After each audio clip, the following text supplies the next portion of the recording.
I'm going to tell you about a town you should never go to.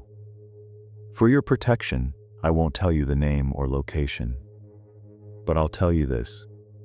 If you ever think you might be in this town, get the hell out of there and don't look back. It happened some years ago. I was on my way to visit an uncle I'd never met, meandering around, trying to read a rather confusing map when I ran out of gas. Stupid, I know, but I can never make heads or tails of those damn things.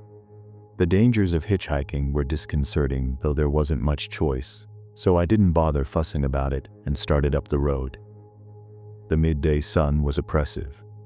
My forehead ached from all the squinting and my clothes were soaking up a gallon of sweat. My tired arm hung lower and lower, as did my hope of hitching a ride. But in the distance came into view a red pickup truck. Please stop, I repeated, sticking my thumb out as far as it would go.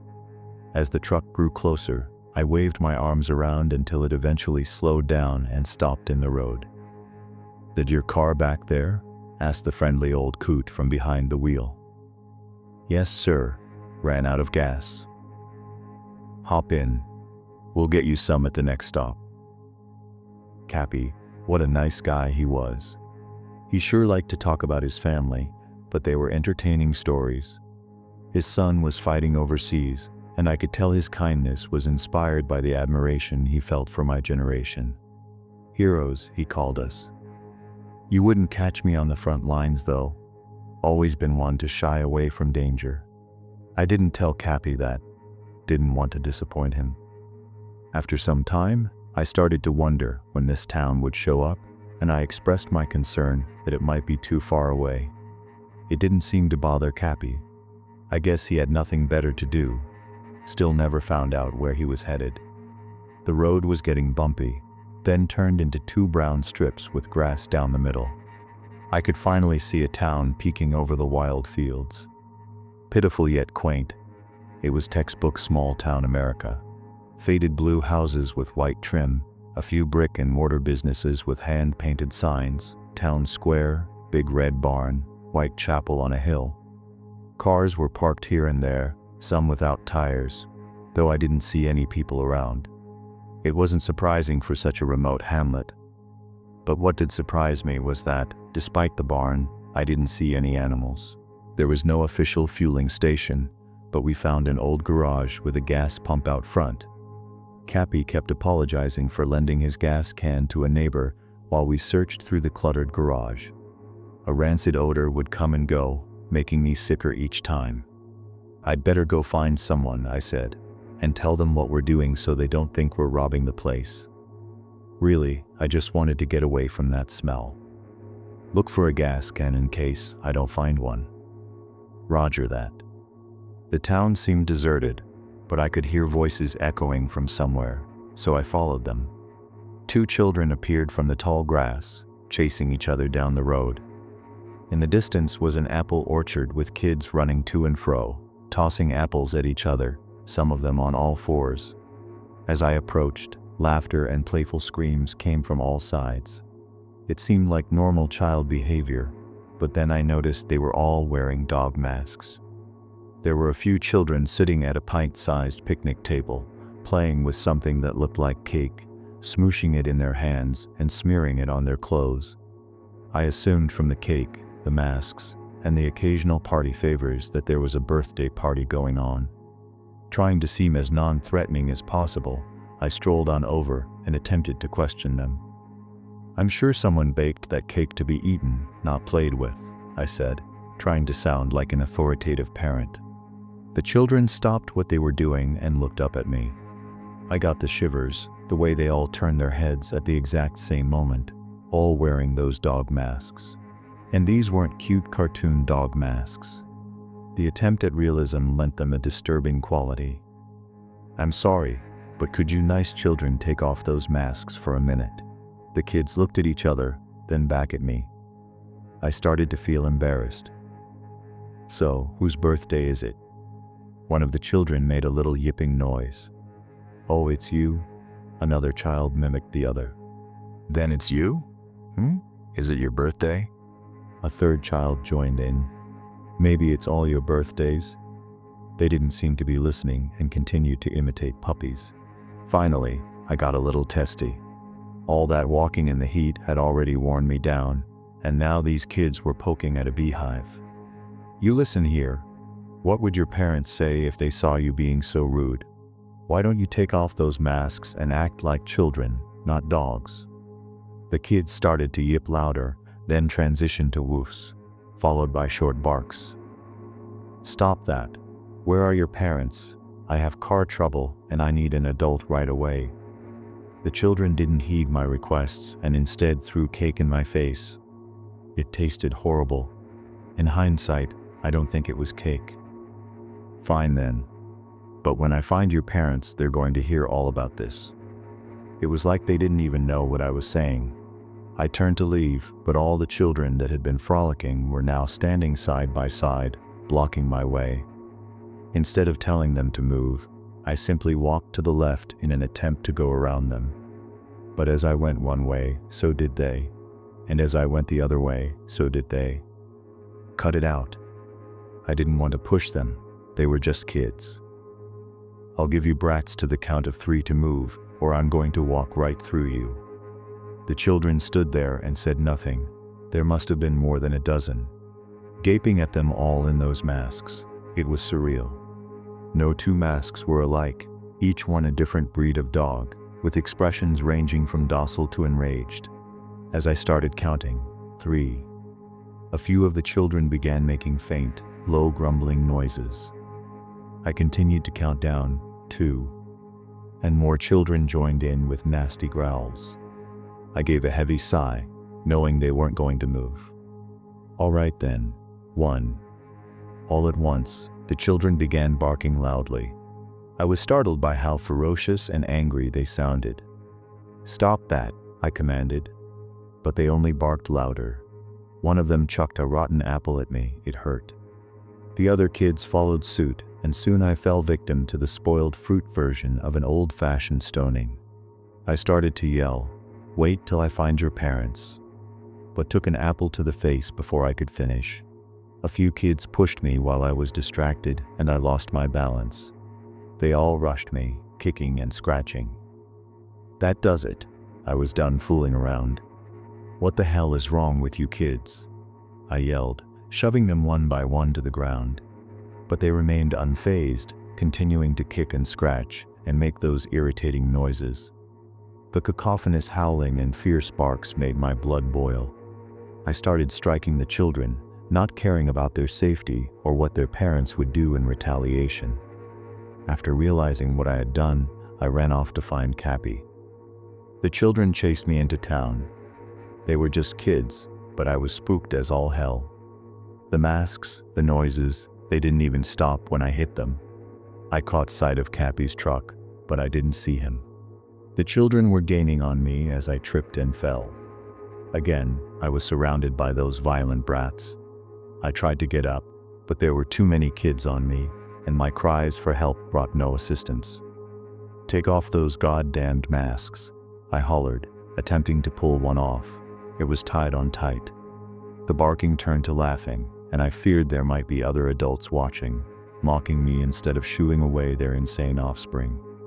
My anger was just reaching its threshold when the children suddenly stopped attacking. They all turned their heads in the same direction and ran off together, howling and cheering joyfully. I stumbled to my feet, inspecting myself for scrapes and bruises. "Cappy," I shouted, looking all around. My voice echoed for miles. The children were out of sight, so I ran back towards the truck, hoping to find him still searching the garage. I stopped at the general store first to see if anyone could help us, but no one was inside. They didn't seem to be in business. Shelves were mostly empty and caked with dust. I checked in the back, nobody there. Then I heard some kind of uproar coming from outside. I peered out the window, but didn't see anyone, so I opened the door a little and turned my ear. I was sure something was going on with those kids. The only noise in the whole town was coming from that one direction. Part of me knew I should go back to the garage, but I wanted to see if the children were being scolded for their behavior. I followed the echoes until I clearly heard a guttural, anguished scream. The screaming continued as I banged on the nearest front door. "Hey, is anybody home? Please." I jiggled the knob aggressively. Locked. There was another house about 30 yards away, so I banged on their door as well. Still, no one home, or they just weren't answering. I circled the house, pounding on the windows, but it was no use. I had to make a decision. What would a hero do? I asked myself and hurried towards uncertainty. The commotion was coming from a farmhouse at the bottom of a hill near the orchard. I ran so fast I nearly fell head over heels, though I hesitated when I got to the house. The door was wide open, and there were dog masks on the ground. I needed to know what was happening, but wasn't prepared to find out. I thought about yelling for help again, or for Cappy, but I couldn't make a sound anyhow. When the screaming died down a little, I crept up the porch steps and peeked in, but didn't see anyone inside. Masks littered the floor. God help me, I couldn't just leave. Where would I have gone without a vehicle? It's not like I could have hot-wired Cappy's truck. I had to go in. My footsteps made the boards creak, but I knew they wouldn't drown out the ruckus. A trail of masks led me closer to the disgusting sounds, and through the dilapidated house to an open door leading down into the basement. A stench beyond foul almost knocked me over. Listening closely, I tried to identify what was happening. It was those kids for sure, growling, barking, whimpering, slobbering. Now and then a gurgly, desperate moan of agony would come through. I didn't want to go down there, but I had to see it with my own eyes. Crouching a bit, I crept from one wet, sticky step to another. A single light bulb illuminated most of the room, but didn't quite reach the stairs, so I knew I'd be hidden in the darkness. The floor was covered in muck that sloshed around as a few of the children scampered through it, tossing handfuls of it at each other. Most were gathered in the center underneath the light. It seemed like they were eating something, or feeding, rather. I watched in disgust as the children tore at the meat. Blood dripping down their chins and squirting on their faces. And oh God, their faces. How can you have an underbite and an overbite at the same time? The turned up noses and far apart eyes, it was hideous. Beyond that, they all had various facial deformities of which I'm not equipped to describe. The laughter was almost more horrifying than anything because it meant they were having fun. I say this because I knew what they were eating. I just knew.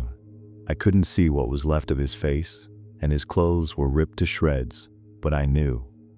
I knew they were eating Cappy. I covered my mouth and tried not to scream or retch. Gagged a few times, but I didn't draw attention. My body tensed up so bad I could hardly move, but I willed it to inch backwards up the stairs. Through the kitchen and the front room, I prayed to God those kids wouldn't follow. I assumed I was free once I reached the door, but the most gruesome fellow was standing there at the bottom of the porch steps. He wore a ghastly beard and a toothless, shit-eating grin. His frame was massive, and I could smell him from 9 yards away. At first, we just glared at each other. I swear he had a wooden eye. I expected him to lunge at me. Instead, he pulled a small whistle from the front pocket of his overalls. He pressed it to his lips and seemed to blow into it, but there was no sound. Sobbing and stumbling, I ran from house to house, banging on every door.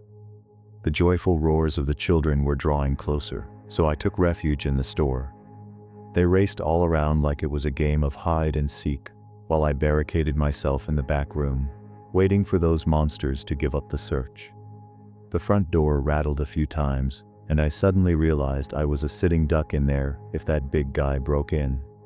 I still don't know why he never came after me. Eventually, the voices and footsteps faded away, and the town fell silent once more. Night came, and the children could be heard howling in the distance. I wondered if they knew where I was, and were simply waiting until I came out to terrorize me. I thought of poor Cappy, and how delighted he was to help a total stranger. He didn't deserve to die in such a grisly manner. I wanted to find that Gaskin now more than ever. Not so I could escape, but so I could burn that house down. Hell, I wanted to burn the whole damn town. The howling had passed, so I snuck out the back door and crawled on my belly to the woods, planning to wait for sunup, then hike to a main road. There were no lights on in town as I spied from the trees. I worried the children might go wandering at night, but I'd never find my way in the dark. A single silhouette could just barely be seen coming closer, and I could hear the rustling of the weeds. It was one of those savages. I hesitated to run, fearing they'd hear me and alert the others. There were a few rocks of substantial weight near my feet, so I picked one up and held it tight. I listened as the child snatched up an animal that leapt from the brush. As they gnawed at the poor creature, I moved in. They snarled and growled as they ate, masking the crinkle of dead leaves beneath my feet. I held my breath, stepping into arm's length while slowly lifting the rock over my head. Over and over, I bashed that child's head beyond recognition. I never thought I could do that to a child, especially with such abandon.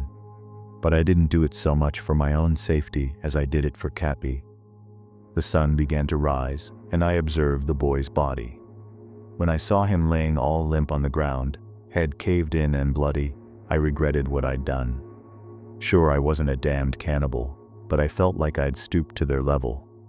I murdered a child, and I can never take that back. Bits of laughter echoed from the town. Startled, I ran off in the wrong direction. Tired and hungry, I trudged through fields and over hillsides until the sun was directly overhead. Now and then, I'd hear the faint sound of an engine, though I couldn't find a road. The weight of everything that had happened made it difficult to go on, but that weight lifted a bit when a ranch came into view on the horizon. As I approached, the unwelcome sound of children playing echoed across the meadow. A few were galloping here and there, making strange noises. It seemed like normal child behavior, but then I noticed they were all wearing horse masks.